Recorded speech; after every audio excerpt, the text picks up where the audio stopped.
Colégio Plínio Leite, sexto ano Ciências. Videoaula, capítulo 3, a água e suas propriedades.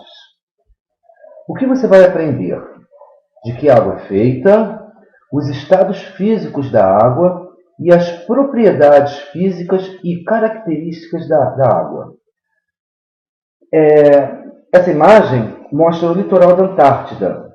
Devido à localização desse continente, as suas temperaturas são muito baixas e há grande quantidade de água congelada na forma de geleiras, que são enormes massas de gelo. Então, devido ao aumento da temperatura que vem ocorrendo no nosso planeta, um número cada vez maior de icebergs se desprendem das geleiras. Alguns são tão grandes que demoram mais de 10 anos para derreter completamente. Então, eu vou dizer o seguinte, que a água ela pode existir na natureza de várias formas. Olha aqui, gasosa, sólida e líquida. Porém, ela nunca vai deixar de ser água. Continuando. De que é feita a água? Módulo 1, página 66, por favor. Acompanhe aí comigo com o livro-texto na página 66. Pode até parecer um pouco absurdo fazer essa pergunta, mas o que é água? Já que todos bebemos água e já utilizamos para as mais variadas necessidades e infindáveis momentos da nossa vida. Mas, afinal, qual a composição desse líquido que dá vida a todo o planeta Terra?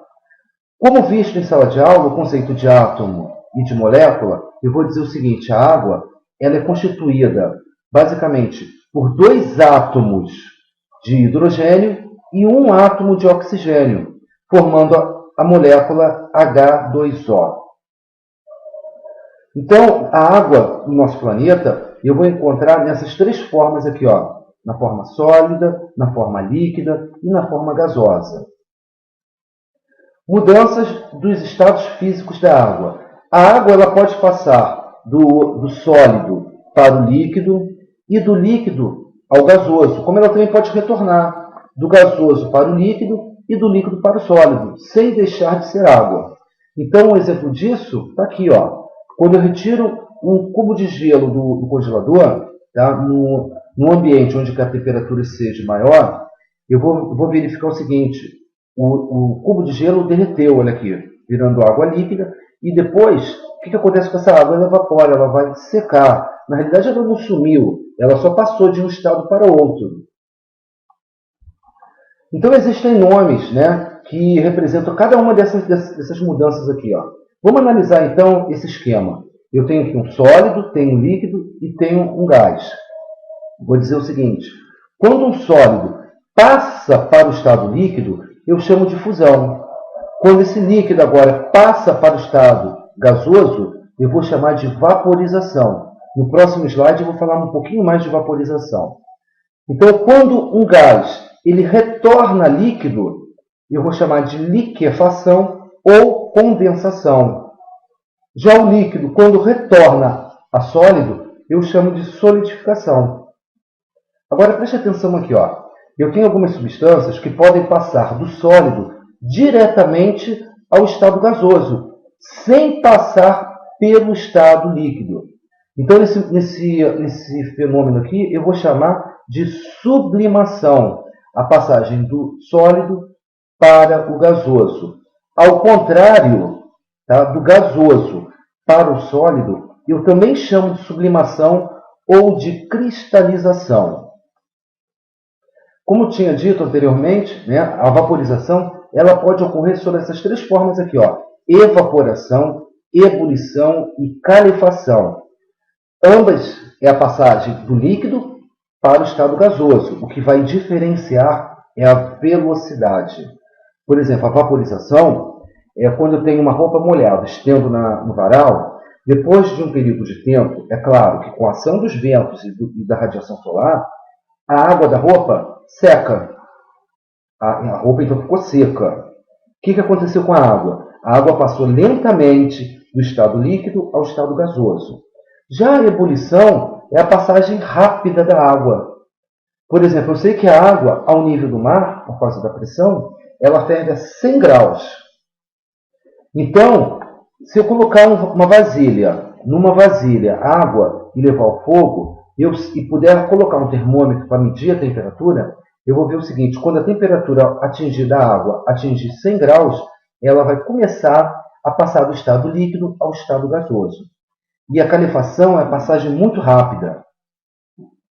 Por exemplo, vou botar uma panela, uma chapa quente, e pingar sobre essa chapa quente uma panela quente com algumas gotas de água. O que vai acontecer é que essas gotas vão ficar pulando dentro da panela, querendo passar rapidamente do estado líquido ao estado gasoso.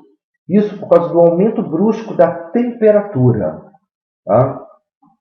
Então, no módulo 2, na página 70, nós vamos estudar as propriedades físicas e características da água, como, por exemplo, a massa, o volume, a temperatura, a tensão superficial, a solubilidade, a pressão, vasos comunicantes e o empuxo.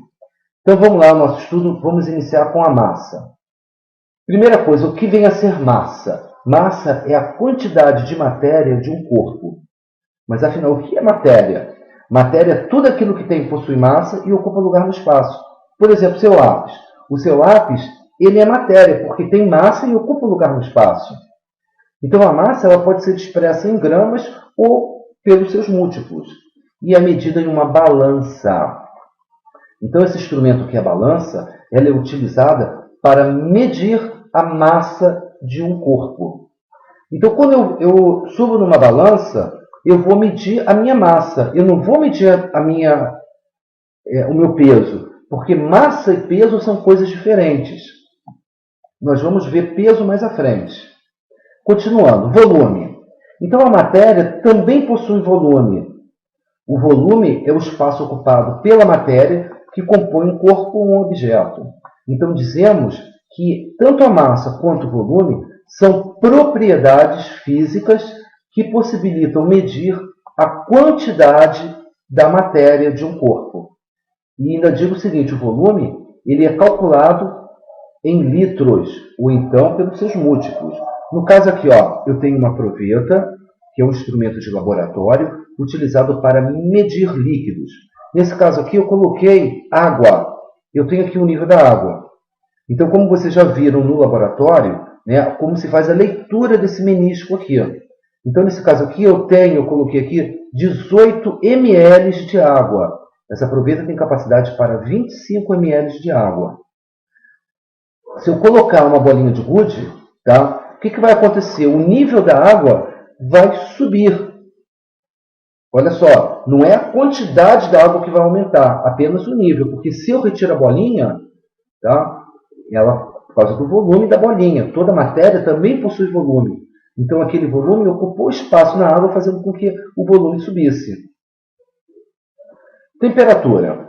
Então, para medir a temperatura, nós utilizamos esse instrumento aqui, chamado termômetro.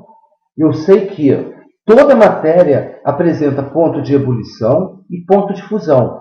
Como visto, o ponto de ebulição é quando um líquido passa para o estado de gás.